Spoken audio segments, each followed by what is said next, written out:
Howdy folks, welcome back. Another game of Sudoku.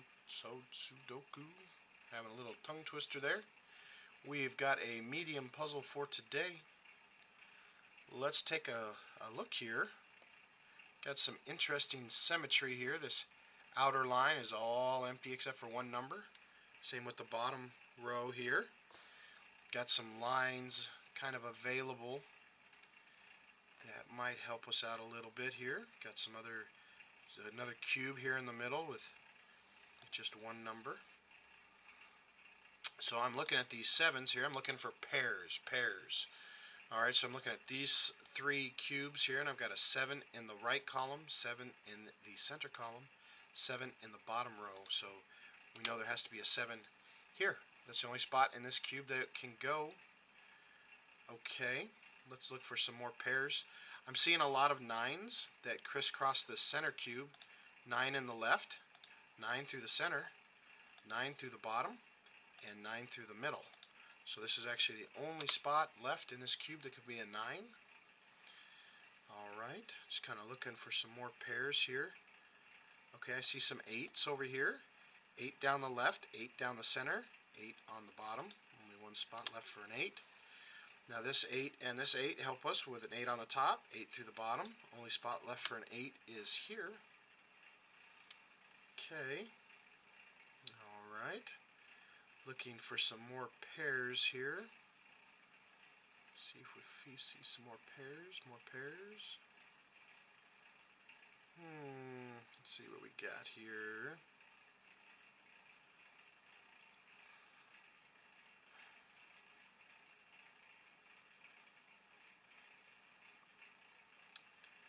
A 1 and a 4. So medium puzzles are notorious for using a crisscross solution. Not a crisscross elimination, but a crisscross solution. And what I mean is when I'm looking at this cell right here, if I use the vertical and I use the horizontal at this particular cell, I notice that I'm missing a 1 and a 4. And then look at this, there's a 1 and a 4 vertically. So if I use this and I count and I go 1, 2, 3, 4, 5, 6, 7, 8. This is the only cell between this vertical and this horizontal that can be a 9. Mediums are notorious for that type of a solution where you've got to look both vertically and horizontally to get the number. Now the two numbers that we're missing here is a 1 and a 4, and I have a 1 here and I have a 4 here. So we've got to swap those. The 1 goes here, the 4 goes there. And now we have a pair of 4s right here. 4 down the left, 4 through the center. Only spot left for a 4 is right here. Okay, so if we look both horizontally and vertically, if you notice, like here's a row that's missing some numbers. You know what? I notice here in this row, I'm missing a 4 and a 6. See right here? Okay, I'm missing a 4, a 6, a 7, and a 2. Okay, so I can look and I can crisscross my patterns for this cell right here. 1, 2, 3, 4, 5, 6. So this could be a 7, but not an 8, not a 9. This particular spot, the only number that it can be is a 7. That's it. Crisscross pattern eliminates that when you're using both horizontal and vertical. I've noticed that for the medium puzzles that they like to do that particular pattern a lot. Okay, in this far right column, I'm noticing that there's a 1 that stops it from being here, and there's a 1 that stops it from being here. So the only place for this 1, this is my pair of 1s, even though they're not directly lined up, they help me with this column. The only spot for a 1 is right there, folks. Okay, so now I'm missing 2 numbers. I'm missing a 2 and, what's the other number? 7. Okay, well 7 cannot go here because we've got our 7 already. So that makes this one our 2, and it makes this one our 7. So that column is nice and tidy. Alright, let's see what else we have next. So this cube's only missing 3, this cube's only missing 3, and this cube's only missing 3. I like to look at them when they're missing 3 because they can help us out a little bit. So we know we're missing a 3, a 9, and a 5. So I'm looking to see if there's a 3, a 9, a 5 that kind of line up. So this 5 is going to create something called a ghost row. 5 can't go here, so it has to go one of these two. Well, that tells us in this top row there can't be a 5 anywhere else but these two. Alright, so if you follow that, that means these 3 can't be a 5. This one's got a solid 5, so these 2 can't be a 5. And we do have a 5 in the right column. That leaves this being the only spot left for a 5. Now, 5 in the middle column, 5 in the right column. This left cube is the only spot left for a 5. Okay, so that's helping us out, kind of doing so. These ghost rows, very, very, very important. Okay, we've got 2 numbers missing here, and we've got 2 numbers missing here. Let's look at this one first, just for giggles. 1, 2, 3. So we need a 4. And then we need a 5, and we need a 6. A 4 and a 6. So I'm going to jot those down because I don't see any 4 or 6 vertically to help us out. So let's just leave that there for just a moment. And let's come look at what we're missing here. We've got a 1. We need a 2. 3, 4, 5, 6, 7, 8, and a 9. We need a 2 and a 9. Now we do have a 2 there to help us out. So there's our 2 and there's our 9. Okay, great. And you remember how we had to put our 5 up here because we didn't have a 3 and a 9? Those 3 numbers that we're missing here is a 3, a 9, and a 5. Well, now we have a 9. So now, folks, this is what I call a double lock. Just like this 4 and 6, you can't have another 4 and 6 in this row.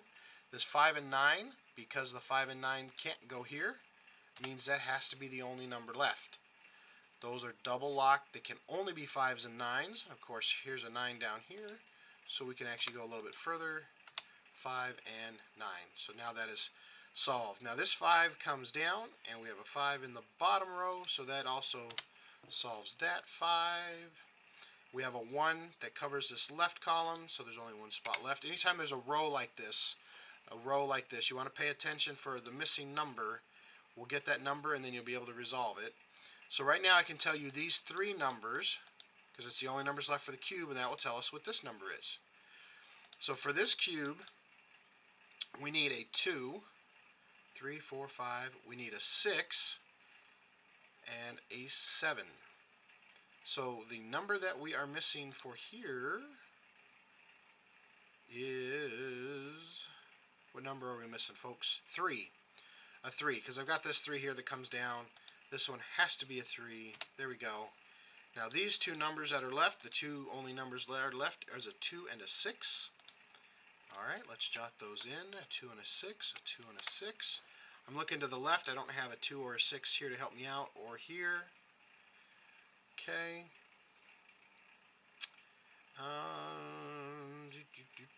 And I'm just kind of looking because this top row, I'm missing a 2, a 6, and a 4. So there's a 6, so this one can only be a 2 or a 4. There's a 2, so this one can only be a 4 or a 6. So now that row is completely marked out. All right. That helps us out. All right, we've got 2 numbers missing here. 1, 2, 3, 4, 5.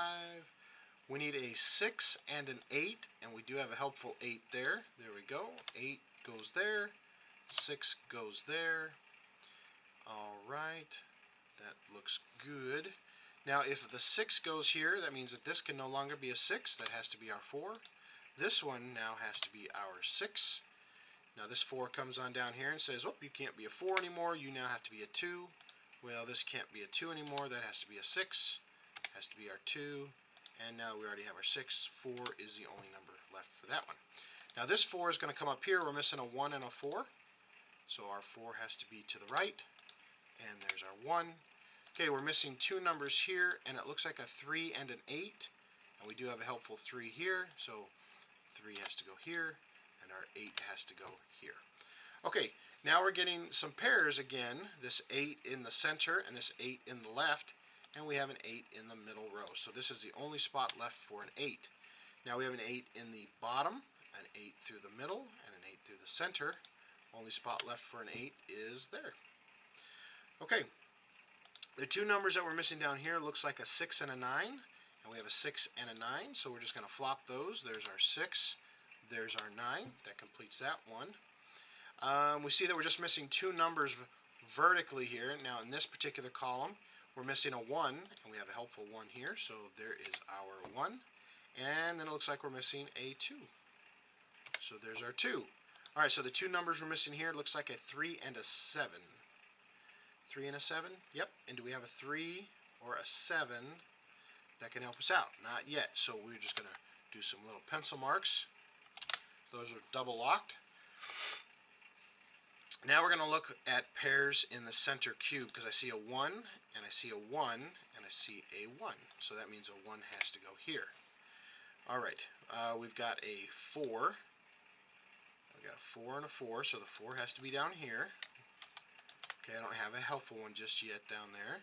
I've got a 5 and I've got a 5, so the 5 has to be in the center.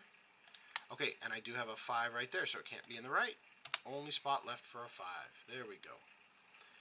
There we go. Now I've got two numbers left, and I've got two numbers left. So let's look at these two since we're working on it. I've got a 1. Alright, now I need a 2. Now a 2 can go either place. Oh, no, can't go there. There we go. 2, 3, 4, 5. We need a 6, folks. And there it is. And then you'll see here in this right column, we're just missing a 1. Once it gets down to one number, it's quite simple. Quite simple. Okay. Alright. So on this particular column, we need a 3 and a 4. You see that we're missing just a 3 and a 4. Well, I can't have a 3 down here, so this one has to be our 4, which means this one has to be a 3, which means this is the only spot left for our 4. This 3 comes over here to make it out a 7, to make out our 3. Alright, now we just got one number here. Looks like that's our 6. We've got one number vertically here, and one in this cube, which looks like our 7. Now we only have one number here. Looks like our 2. And then one number here, which looks like a 5. Alright, folks, there you go. Medium puzzle. Like I said, Medium likes to use the pattern of using a vertical and a horizontal to identify a single cell, what the number is, and so using those numbers, looking to see which way they fill up is a really good technique to use for the Medium puzzles. Hope you guys enjoyed it. Recommend pausing it at the beginning, printing it off, giving it a go. Please feel free to leave any comments, suggestions, or challenges. I enjoy them all, and hope you guys all have a good one. Thanks for watching. Bye.